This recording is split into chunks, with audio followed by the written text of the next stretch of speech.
আমার লাইসেন্সে ডিম লেখা আছে, আমি লাইসেন্স স্যারকে দেখাতে চাইছি, উনি দেখবে না। কিন্তু জরিমানা হলো কেন আমার লাইসেন্স থাকা অবস্থায়, এটা তো আমি বোধগম্য না।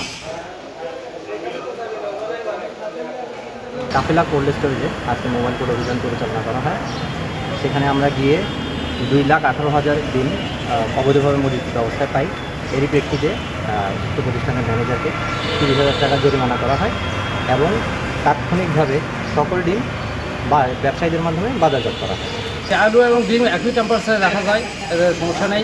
কিন্তু জরিমানা হলো কেন আমার লাইসেন্স থাকা অবস্থায়, এটা তো আমি বোধগম্য না।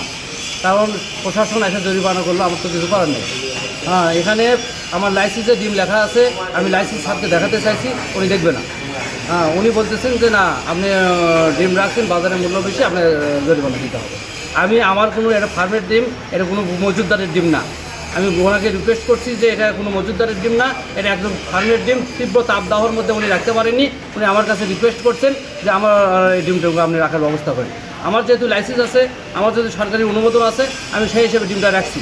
তাহলে আমার অপরাধটা কোথায় আমি এটা জানি না, আমার কোথায় আসে না। আমার ডিম রাখার অপরাধটা আমাকে জরিমানা করা হয়।